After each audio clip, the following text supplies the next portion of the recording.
हम तीनों भाइयों ने, मैं, भ्राता रावण और भ्राता कुंभकर्ण ने घोर तपस्या की और हमारी तपस्या से प्रसन्न होकर ब्रह्मदेव ने हमें इच्छित वर प्रदान करने के लिए दर्शन दिए। ओम ब्रह्मदेवाय नमः।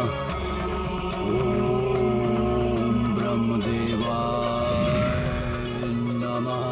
भ्राता रावण की इच्छा अनुसार ब्रह्मदेव ने नर वानर छोड़ के यक्ष गंधर्व पशु पक्षी आदि से अवधता का वरदान प्राप्त किया और मुझे मेरी इच्छा अनुसार धर्म पथ के अनुसरण का वरदान दिया। और जब भ्राता कुंभकर्ण का समय आया तो पूरी सृष्टि को उनका भोजन बनने से रोकने के लिए विधाता ने पूर्व काल में ही योजना बना ली थी। ओम ब्रह्मदेवाय नमः। पुत्र,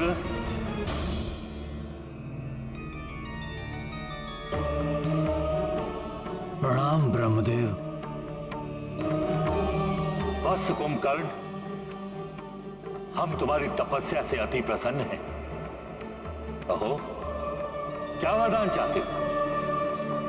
भ्राता कुंभकर्ण इंद्रासन मांगना चाहते थे, किंतु उसी क्षण माता सरस्वती उनकी जिह्वा पर आकर बैठी और उन्होंने इंद्रासन के स्थान पर मांगा, ब्रह्मदेव, मुझे निद्रासन का वरदान चाहिए। तथा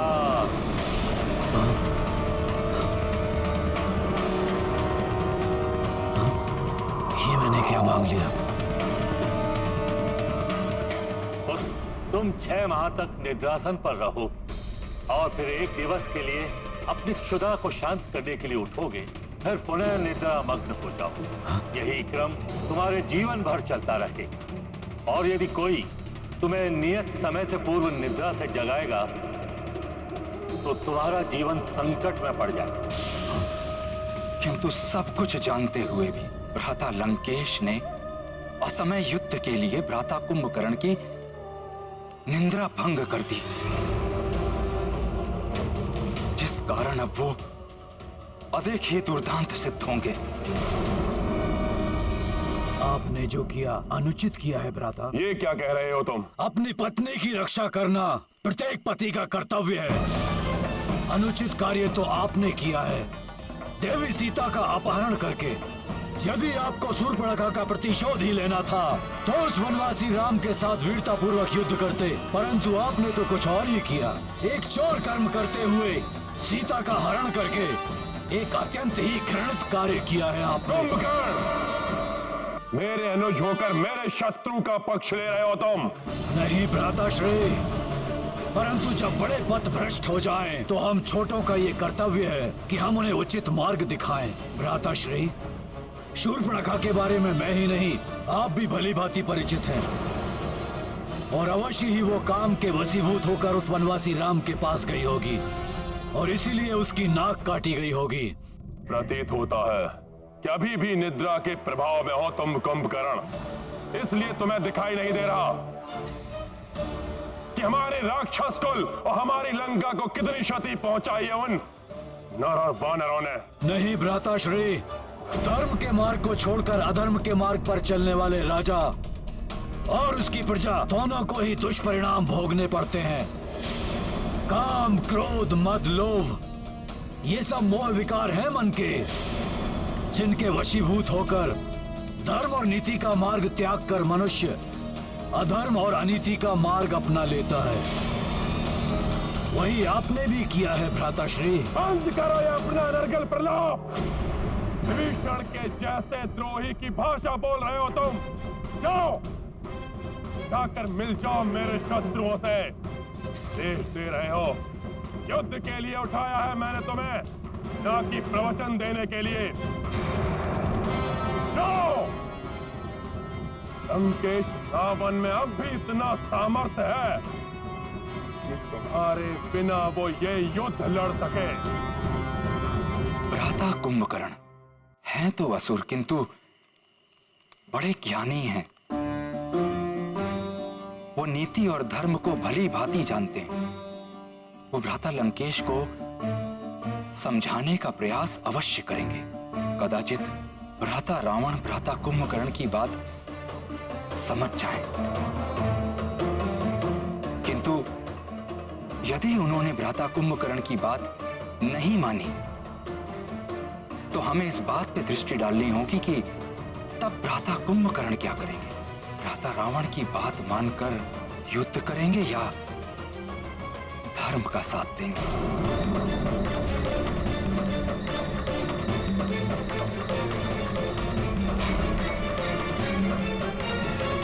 रुक जाइए भ्राताश्री। आप भले ही अधर्म और अनीति के मार्ग पर चल रहे हो, परंतु आपके इस अनुज का ये धर्म है, वो अपने ज्येष्ठ भ्राताश्री की आज्ञा का पालन करे। जाएगा कुंभकर्ण इस युद्ध में और उस नर और उसकी वानर सेना को चींटियों की भांति मसल कर रख देगा। आपका ये अनुज भ्राता लंकेश, आप निश्चिंत होकर विश्राम कीजिए। कल का सूर्योदय विनाश का अंधकार लेकर आएगा उस नर और उसकी वानर सेना के लिए। कल सूर्योदय होते ही यहीं से आपका आशीर्वाद लेकर जाऊंगा मैं रणभूमि में।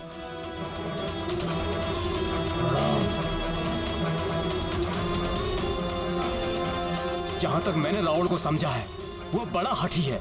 वो कुछ भी करके कुंभकर्ण को युद्ध के लिए मना ही लेगा। ऐसे में हमारी रणनीति क्या होनी चाहिए? हाँ, हमारे मुग्धर आदि तो तिनकों के समान होंगे उसके लिए। हम इतने विशालकाय राक्षस से कैसे लड़ेंगे? उसका भी उपाय है मेरे पास। आप लोग चिंता ना करें।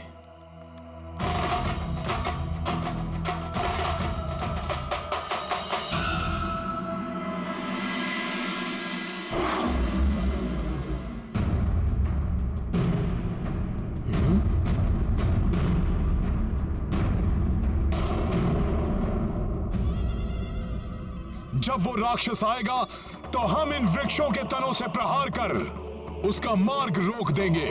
उसकी चिता बना देंगे हम और शीघ्र ही अग्नि प्रज्वलित करके दहन कर देंगे उस राक्षस का। दहन कर देंगे उस राक्षस का, दहन कर देंगे। भ्राता लंकेश, आपका अनुज कुंभकर्ण पूर्णतः सज्जित होकर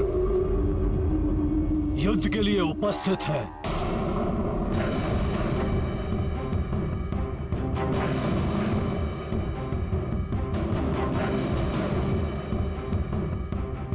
मुझे आशीर्वाद दीजिए भ्राता।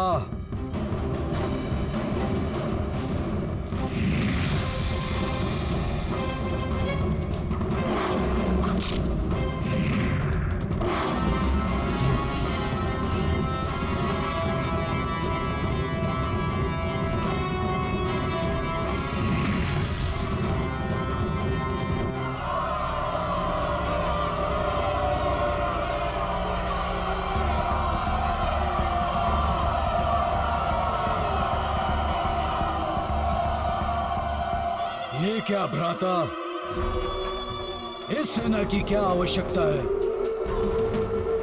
क्या आपको आपके अनुज की शक्ति पर संदेह है? इन्हें अपने साथ ले जाने का अर्थ है कि कुंभकर्ण की शक्ति का अपमान करना। मैं एकाकी ही सक्षम हूं उन नर और वानरों के सर्वनाश के लिए। इसे अन्यथा मत लो कुंभकर्ण। ये युद्ध के लिए नहीं जा रहे, ये तुम्हारे आगे चलकर रणभेरी बजाएंगे। विजय धुन बजाकर विजय का उद्घोष करेंगे ये। कुंभकर्ण, आज के युद्ध में तुम्हें मात्र सुग्रीव को बंदी बनाकर लाना है। यहाँ वो वानरों का राजा है, उसे बंदी बनाने का अर्थ है विजय श्री की प्राप्ति। विजय तो हमें ही प्राप्त होनी है। आपको सुग्रीव चाहिए ना? आपको सुग्रीव मिल जाएगा। प्रणाम भ्राताश्री। हमें अब युद्ध पे जाने की आज्ञा दीजिए।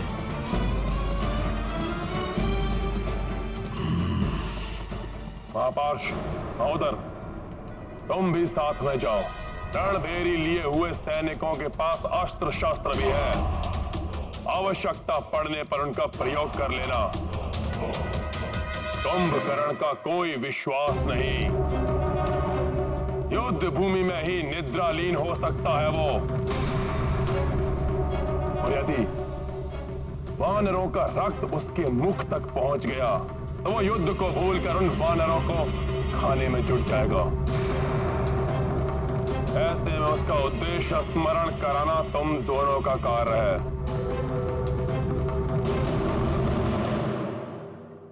समझ में आया जो मैंने कहा? जी भ्राता। तो फिर खड़े क्यों यहाँ? जाओ उसके पास और जैसा मैंने कहा वैसा करो। जाओ।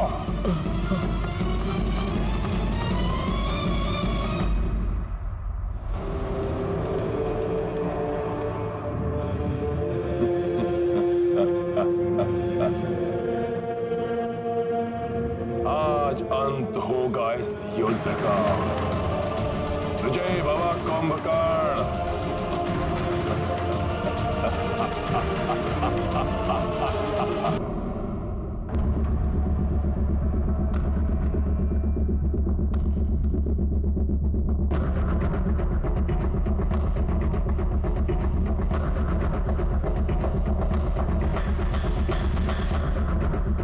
ज्ञात नहीं क्या होगा आज के युद्ध में। इस विशालकाय राक्षस पर नियंत्रण पाना बहुत कठिन है। हाँ, बंधु, कुछ भी हो सकता है।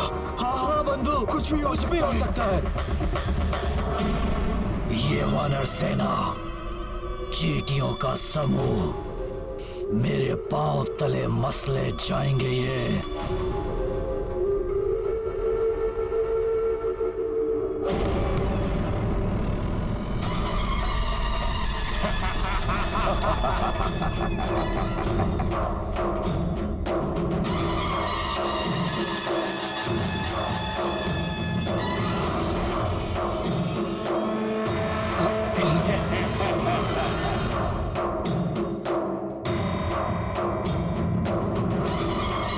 ये विजय धुन, युद्ध से पूर्व ही विजय धुन। भ्राता लंकेश का अभिमान है ये। भ्राता कुंभकर्ण के युद्ध भूमि में आने से पूर्व ही विजय धुनी बजाकर युद्ध में विजय की घोषणा कर रहे हैं ये। रावण यदि इसी से प्रसन्न होना चाहे तो हो ले, परंतु सत्य तो ये है, अधर्म कितने भी बड़ी शक्ति के साथ रणभूमि में क्यों न उतरे, विजय सदैव धर्म की होती है।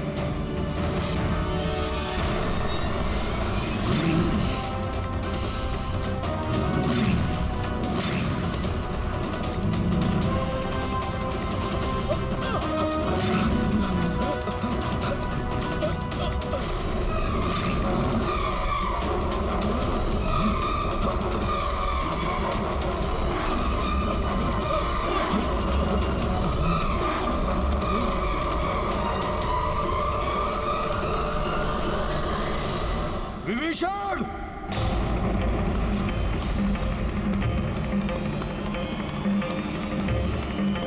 विभीषण जी, मेरे विचार से आपको वहां नहीं जाना चाहिए। विभीषण जी, जो क्रोध कुंभकर्ण के मुख पर दिखाई दे रहा है, उससे प्रतीत होता है कि वो आपको चेतावनी दिए बिना ही आपका वध कर देगा।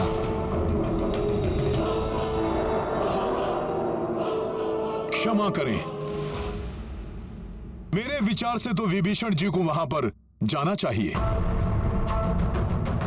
जैसा कि विभीषण जी ने बताया कि कुंभकर्ण नीति एवं धर्म को समझता है, अपने भाई का सम्मान करता है, अतः जो अपने एक भाई की बात मानता है वो अवश्य दूसरे भाई की बात भी सुनेगा। हो सकता है वो विभीषण जी की बात समझकर रावण का साथ छोड़कर अधर्म के मार्ग से धर्म के मार्ग पर आ जाए।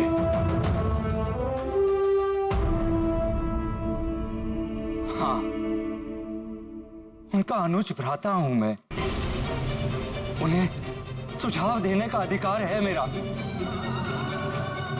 कि अधर्म के पथ को त्याग कर धर्म के पक्ष में आ जाए।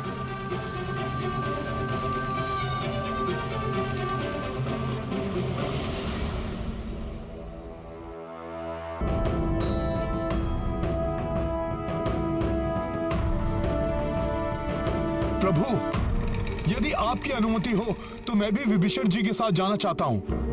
यदि स्थिति प्रतिकूल हो गई तो मैं संभाल सकता हूं।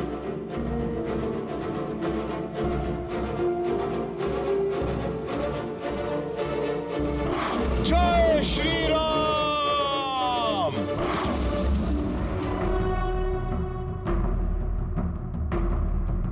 प्रणाम भ्राताश्री।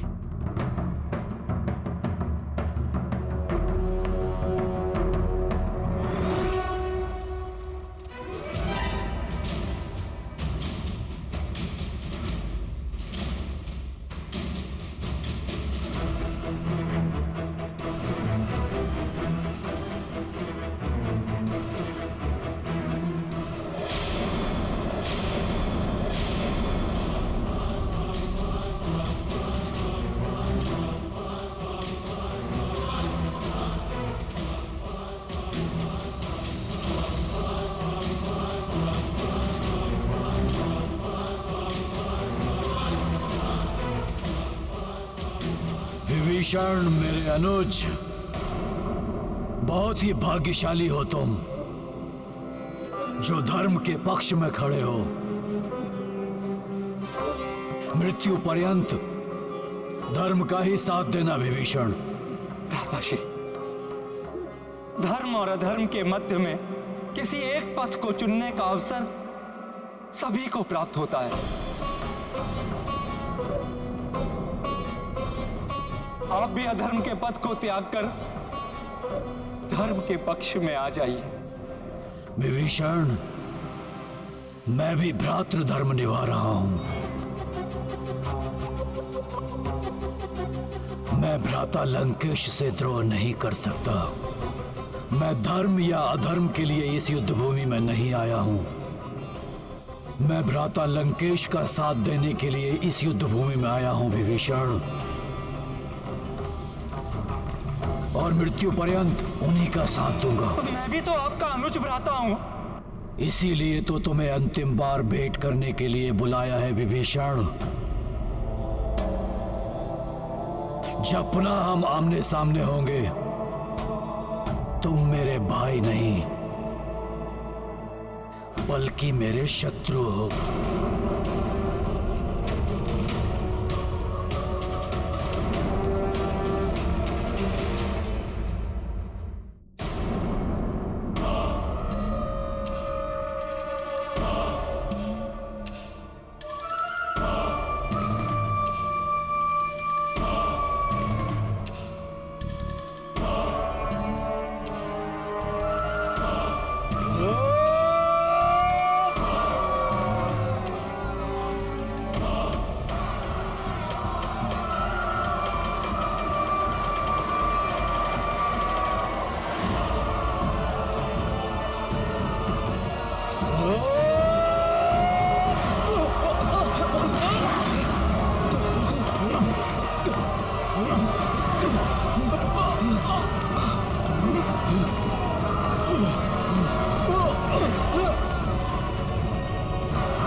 वानरों की भागती हुई सेना।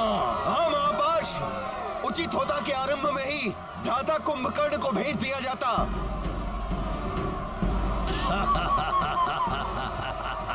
यदि इन्हें नहीं रोका गया तो कुंभकर्ण से युद्ध से पूर्व ही हमारी पराजय हो जाएगी।